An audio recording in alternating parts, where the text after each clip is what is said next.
सोचिए, आप अपने घर की बैल्कनी में खड़े हैं।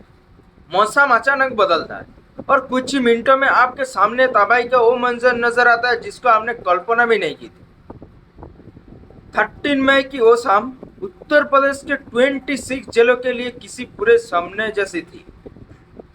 एक ऐसा तूफान जिससे कुछ घंटों में सब कुछ तहस नहस कर दिया।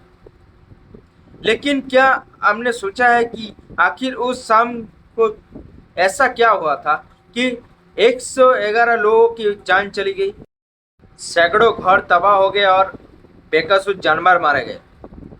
आज इस वीडियो में हम उसके पीछे की हैरान करने वाले विज्ञान को समझेंगे, जिस पर हमारे मीडिया को बात करनी चाहिए थी, लेकिन शायद वो चूक गए। जब हम नंबर्स देखते हैं ना, तो दिल दहल जाता है। इस आपदा ने सिर्फ प्रयागराज, मिर्जापुर या भदोही की नहीं, बल्कि पूरे यूपी के एक बड़े हिस्से को हिलाकर रख दिया। किसी का आशियाना उड़ गया तो किसी ने अपने परिवार को खो दिया। सरकारी के आंकड़ों की माने तो हवाओं की रफ्तार इतनी तेज थी, लगभग 130 किलोमीटर प्रति घंटा।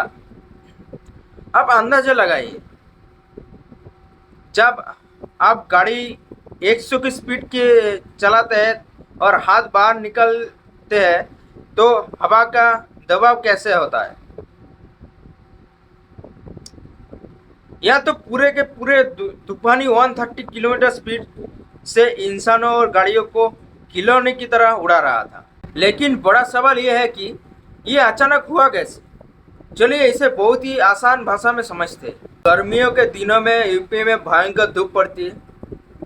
इस तेज धूप से जमीन एकदम ताबे जैसी गर्म हो जाती है। अब साइंस का एक सीधा सा नियम है, जब जमीन गर्म होगी तो उसके ऊपर की हवा भी गर्म और हल्की होकर तेजी से ऊपर की तरफ भागेगी, बिल्कुल जैसे उबलते पानी से भाप ऊपर की ओर जाते हैं। अब ट्विस्ट यहाँ आता है। ठीक उसी वक्त हमारे पड़ोसी देश पाकिस्तान और कश्मीर की तरफ से, यानी उत्तर पश्चिम से बेहद ठंडी हवाएं, जिन्हें हम वेस्टर्न डिस्टर्बेंस कहते हैं, वो नीचे की तरफ आ रही थी। इसके अलावा हरियाणा और यूपी में पहले आए छोटे चक्रवातों की वजह से आसमान में पहले से ही ठंडी हवा का एक घेरा मौजूद था। अब आप खुद सोचिए, नीचे से बेहद गर्म हवा ऊपर जा रही है और ऊपर से बर्फीली ठंडी हवा नीचे आ रही है। जब ये दोनों आपस में टकराए तो आसमान में पैदा हुआ एक मॉन्स्टर, जिससे साइंस की भाषा में कुमुलनिमस क्लाउड यानी थंडरस्टॉर्म वाला बादल कहते हैं। इस बादल ने क्या किया, गर्म हवा को ऊपर खींचा, लेकिन हमने अंदर की सारी ठंडी हवा भारी बारिश और बिजली के एक झटके के नीचे की तरफ धकेल दिया। इसे मौसम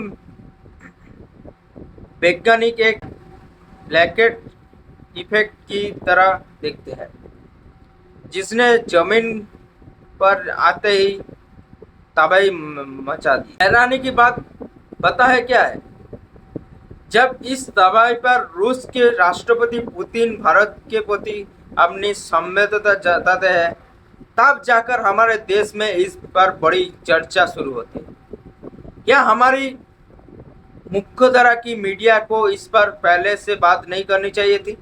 और एक बड़ा सवाल, कुछ समय पहले हम सब के फोन पर एक कर्कश आवाज के साथ इमरजेंसी अलर्ट का टेक्स्ट मैसेज आया था। सरकार ने कहा था कि किसी भी प्राकृतिक आपदा से पहले आपको अलर्ट किया जाएगा। तो फिर इस खतरनाक तूफान से पहले वो अलर्ट लोगों के फोन तक क्यों नहीं पहुंचा। अगर लोगों को सिर्फ आधे घंटे पहले ही पता चल जाता तो 130 किलोमीटर की रफ्तार से तूफान आ रहा है तो शायद वो घरों से बाहर ही ना निकलते, सुरक्षित जगह पर होते और कोई मासूम जान बचाई जा सकती। कुदरत का के किसी का जोर नहीं है, लेकिन सही टेक्निक और सही समय पर मिली जानकारी से नुकसान को कम जरूर किया जा सकता था। इस वीडियो को ज़्यादा से ज़्यादा शेयर कीजिए ताकि ये बात और लोगों तक पहुँचे और शायद अधिकारों तक भी पहुँचे। उस सभी परिवारों के साथ हमारी गहरी संवेदनाएं हैं जिन्हें इस आपदा में अपने को खोया है। आपको क्या लगता है, हमारी वार्निंग सिस्टम में कहाँ कमी रह गई? मुझे कमेंट सेक्शन में ज़रूर बताएगा। और ऐसे ही इन्फॉर्मेटिव और मुद्दे पर वीडियो देखने के लिए हमारे चैनल को सब्सक्राइब करें और हमारे साथ जुड़े रहिए। चैनल को फॉलो करें, शेयर करें, लाइक करें और हमको सपोर्ट करें। मिलते हैं अगले वीडियो पर। जय हिंद।